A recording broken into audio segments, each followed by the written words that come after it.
Hello students, warm welcome. Again, this is class 8, lesson number 2, microorganisms, friend and foe. In the previous two parts, we study about the classes of the microorganism, how they are friend and how they are foe. In this part, we will study about the food preservation and the nitrogen fixation, soil fertility, etc. So we will start with the food preservation. Question is, what is food preservation? क्या है? ये खाद्य परिरक्षण है, जो खाने वाली चीजें हैं उनको बचाना है. तो क्या है कि वो खराब ना हो, उस बचाने की जो प्रोसेस है उसको क्या कहा जाता है? खाद्य परिरक्षण कहा जाता है या फूड प्रिजर्वेशन कहा जाता है. The process of storing or processing the food item that microorganism do not spoil it. हमें उसको या तो इस तरह से स्टोर करना है या कुछ प्रोसेस करनी है कि ये चीज खराब ना हो. स्टोर में आपने देखा होगा क्या करते हैं हम स्टोर, दानों को स्टोर कर लेते हैं ना, गेहूं के, मक्की के, सीड्स को और पल्सेस को हम स्टोर कर लेते हैं. तो ये सारे की सारी जो प्रोसेस है that is called the food preservation. अब क्वेश्चन आया कि पोटैटो को कहाँ रख देते हैं हम? आलू को निकालते हैं, कोल्ड स्टोर में स्टोर कर देते हैं. ठीक है, कईयों का अचार बना लेते हैं, किसी का कुछ कर लेते हैं. तो ये सब प्रोसेस प्रिजर्वेशन की जरूरत क्यों पड़ती है? तो वाई फूड प्रिजर्वेशन, ठीक है, preservation is necessary. Number 1, to keep the food item for very long period. काफी लंबे समय तक किसी चीज को रखना है तो हमें फूड प्रिजर्वेशन करनी पड़ती है. फॉर एग्जाम्पल, हमारे घर में आम थे, वो तो सड़ जाएंगे. उसको रखना है तो उसको क्या कर लेंगे हम? उसका अचार बना लेंगे. ठीक है, मैंगोज का क्या बना लिया हमने? पिकल बना लिया. या आंवला है, ठीक है जी, आंवला को क्या करते हैं हम? गूसबेरी का क्या बना लेते हैं हम? मुरब्बा बना लेते हैं. या मुरब्बा नहीं बनाना तो क्या कर लेते हैं? उसका भी अचार डाल लेते हैं. ठीक है, या फिर जैसे कहा पोटैटोज को कहाँ रख लेते हैं? कोल्ड स्टोर में रख लेते हैं. Second, to for year round availability of easily perishable food items such as mangoes, apple etcetera. Easily perishable मतलब जो चीजें बड़ी जल्दी खराब हो जाती हैं, वो चीजें पूरे साल भर अवेलेबल रहे तो हम क्या करते हैं? उसको भी प्रिजर्व करते हैं. और थर्ड है to maintain the cost less और more constant throughout the year. साल भर उसकी कॉस्ट लगभग बराबर है. देखिए, जिन दिनों वो मिलेंगे, मान लीजिए आपको मिल रहे हैं मैंगोज, बहुत ज्यादा मिल रहे हैं मार्केट में, तो रेट है आपको 15 रुपये, 20 रुपए. जब नहीं मिलेगा तो रेट हो जाएगा 500 रुपए. अब हमने क्या करना है? इसको ऐसे रखना कि हमारा जो टेस्ट है वो भी बना रहे. जब दिल करे मैंगो की आइटम खाने का तो हम क्या कर लेते हैं उसका? ठीक है, मैंगो का स्क्वैश बना लेते हैं या मैंगो का पिकल बना लिया. नमकीन खाने का दिल किया तो पिकल कर लिया. तो ऐसा कुछ भी कर लेते हैं. या आम पापड़ बना के रख लिया. तो this is the method of preservation. इसलिए इन चीजों को प्रिजर्व किया जाता है. Now what are the various methods of food preservation? Food preservation के 3 मेथड है. पहला तो आता है केमिकल मेथड, दूसरा होता है हीट एंड कोल्ड ट्रीटमेंट, और तीसरा रहता है स्टोरेज एंड पैकिंग. तो we will start with the first method, that is chemical method. अब केमिकल मेथड में हम क्या डाल सकते हैं? Number 1, by adding common salt. Common salt क्या होता है? NaCl. हमने मीट को, फिश को, आंवला को, टैमारिंड जानते हैं, इमली, इनको अगर स्टोर करना है तो आप इनमें नमक डाल दीजिए, ये खराब नहीं होते. ठीक है, फिश को क्या किया? डिब्बे में भरा जाता है, ऊपर ड्राई रखना, साल्ट ड्राई है, गीला नहीं होना चाहिए, ड्राई कॉमन साल्ट डाल दी जाता है उसके सराउंडिंग पे, फिश खराब नहीं होती. दूसरा, by adding sugar to make jam, jellies and squashes. आप शुगर डाल सकते हैं अगर आपने जैम बनाना है, जेलीज बनानी है, स्क्वैश बनाना है, तो चीनी डालते हैं तो भी तो वो चीज खराब नहीं हो रही. थर्ड है by adding oil and vinegar to prevent spoilage of pickles और वेजिटेबल, फ्रूट, फिश. इनको बचाना है तो हम या तो ऑयल डाल लेते हैं या विनेगर डाल देते हैं. और fourth point is by adding sodium benzoate and sodium metabisulphite. ये भी क्या है? केमिकल प्रिजर्वेटिव है, हम इनको भी यूज कर सकते हैं. तो ये 4 चीजें कॉमनली यूज हो रही हैं हमारे आसपास. किसके फॉर्म में? केमिकल मेथड ऑफ प्रिजर्वेशन में. अब पहला ये केमिकल मेथड में जो मैंने अंडरलाइन किया, कॉमन साल्ट है, शुगर है, ऑयल है, विनेगर है, सोडियम बेंजोएट है, सोडियम मेटाबाइसल्फाइड है. इनके थोड़े फार्मूले याद कर लेंगे. कॉमन साल्ट का फार्मूला NaCl, शुगर का फार्मूला C12H22O11. विनेगर क्या रहता है? It is acetic acid. इसको और भी क्या बोलते हैं याद रखिएगा, दिस इज एसिटिक एसिड. या इसको और क्या बोल देते हैं? इथेनोइक एसिड भी इसी को बोलते हैं. ठीक है, तो लेकिन ये क्या रहता है, इसका 4 to 5% रहता है सिर्फ। तो फार्मूला CH3COOH। हम सोडियम बेंजोएट को यूज कर सकते हैं, formula is C6H5COONA। C6H5COONA, this is sodium benzoate. Next is sodium metabisulphite. हम सोडियम मेटाबाइसल्फाइड को यूज करते हैं, formula is Na2S2 and O5। तो इनमें से किसी चीज को भी यूज कर सकते हैं। अब आपके दिमाग में बात आनी चाहिए कि कॉमन साल्ट, शुगर, विनेगर, इनमें ऐसा क्या है कि अगर हम इनको यूज करते हैं तो वो चीज खराब होने से बच जाती है। दो आंसर ऑफ योर क्वेश्चन, जो आपके दिमाग में शायद क्वेश्चन आया हो, वो ये है, होता क्या है बेटे, salt, vinegar and sugar make the solution hypertonic. जो हमारे बीच में मान लो हमने ये क्या रखा हुआ है, सामान है, और हमने साइड पे क्या डाल दिया, साल्ट डाल दिया या शुगर डाल दी, कुछ भी डाल दिया, लाल लाल जो है ये डाल दिया, राइट। और अंदर कोई माइक्रो ऑर्गेनिज्म है या हमारे आंवले हैं या कोई भी चीज हमने डाल रखी है। अब है हाइपरटोनिक, तब बोलते हैं जिसमें कॉन्सेंट्रेशन ज्यादा होती है।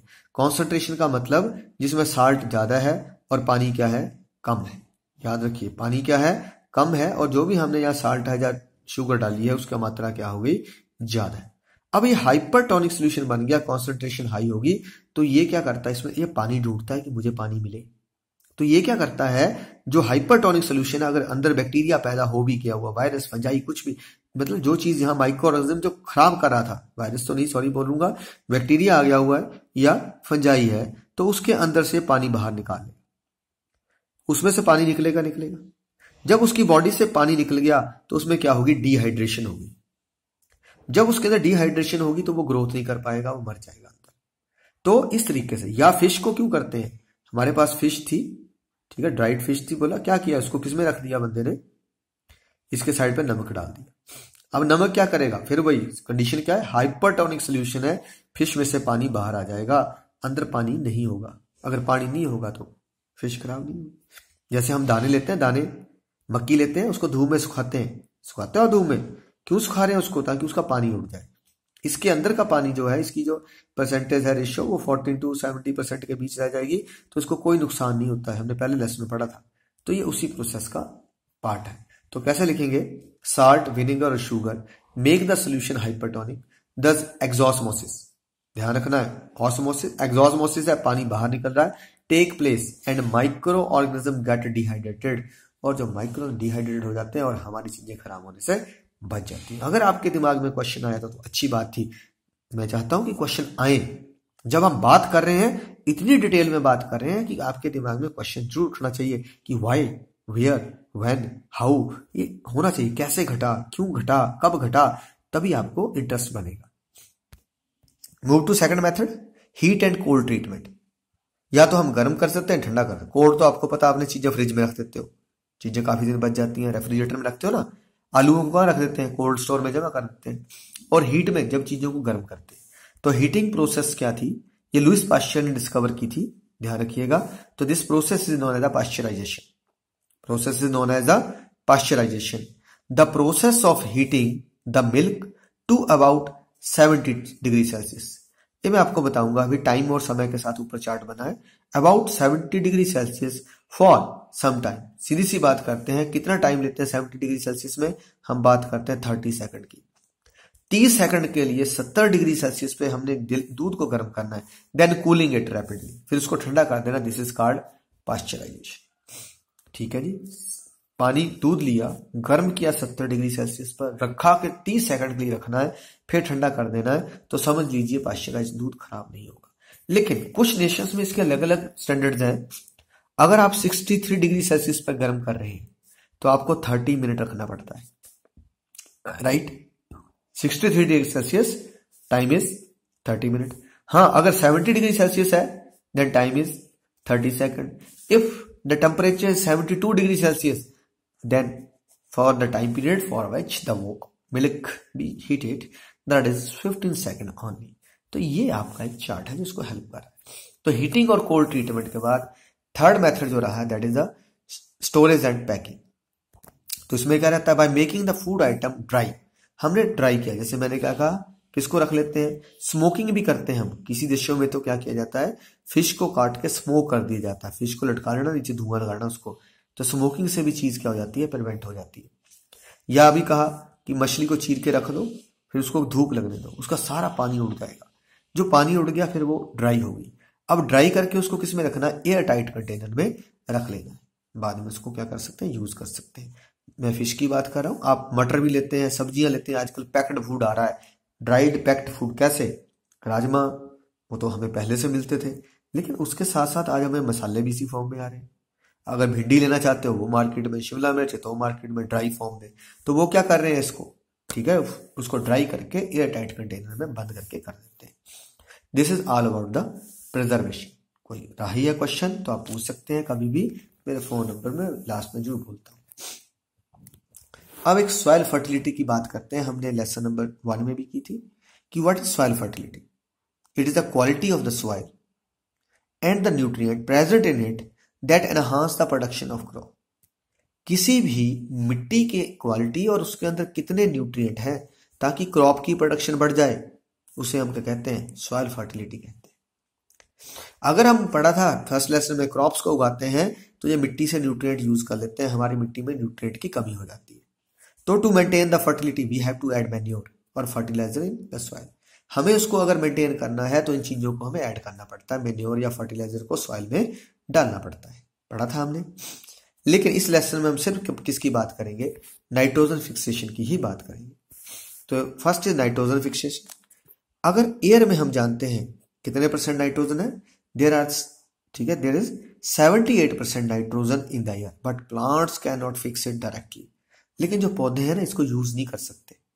एयर में सबसे ज्यादा है 78% नाइट्रोजन है, लेकिन प्लांट्स इसको यूज नहीं कर सकते। तो फिर इसको कैसे फिक्स किया जाता है उस पर चलते हैं। तो there are 3 ways of nitrogen fixation. 3 तरीके से नाइट्रोजन फिक्स होती है। 1 इज नेचुरल वे। पहला कौन सा है, नेचुरल वे। नेचुरल में क्या रहता है, तो कब होती है, ड्यू टू लाइटनिंग। हमारे बुजुर्ग भी ये कहते हैं कि कई बार किसी खेत के ऊपर अगर बिजली चमकती है तो उस खेत में फसल ज्यादा होती है। बिजली पड़ती नहीं कहा मैंने, अगर बाई चांस लाइटनिंग कहाँ हो, जब फसल पे पड़ जाएगी तो जड़ ही जाएगा। खेत के ऊपर कहीं बिजली चमकती है तो क्या होता है, जो प्रोडक्शन है वो बढ़ जाती है। तो this is called natural way of fixation. अब नेचुरल में क्या रहेगा, देखिए, due to lightning the atmosphere nitrogen convert into nitrite and nitrates.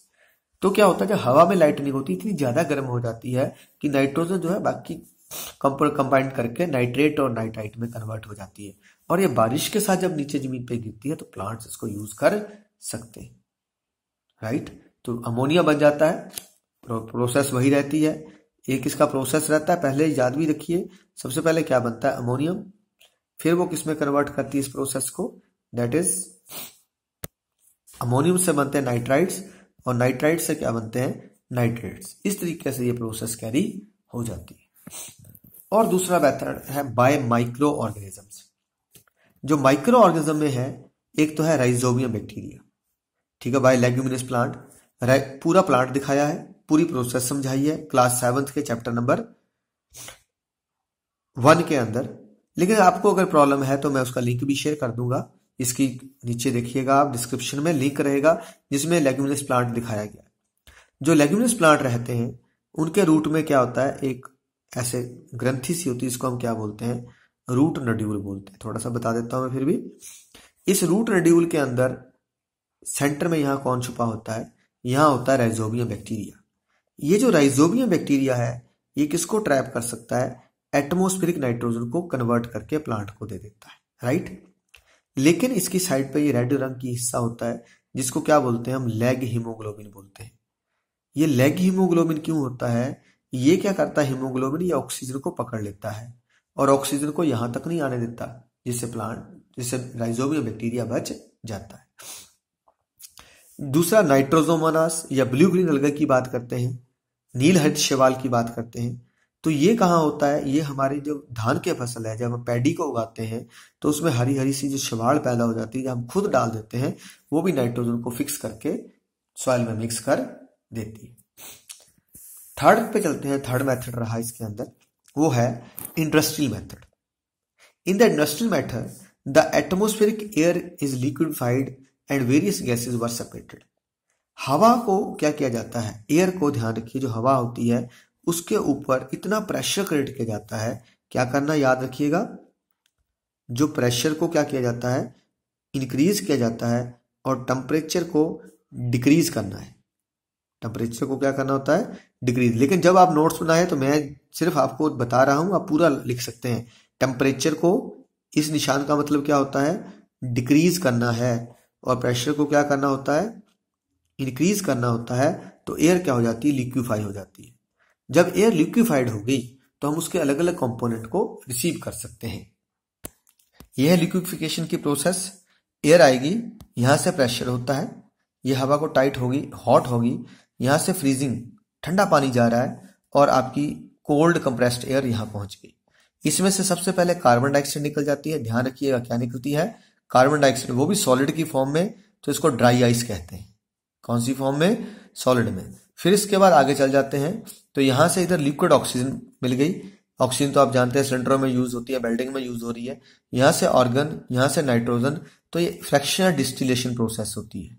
आप भी पढ़ेंगे लेसन नंबर अगले में, थर्ड में जाके, फोर्थ में सॉरी। तो फ्रैक्शनल डिस्टिलेशन का यहाँ यूज रहता है, तो हमें अलग अलग चीजें यहाँ मिल जाती हैं। अब वो जो हमें नाइट्रोजन वहां मिली है, उसको ये फैक्ट्री क्या यूज करती है, एनपीके बनाने में।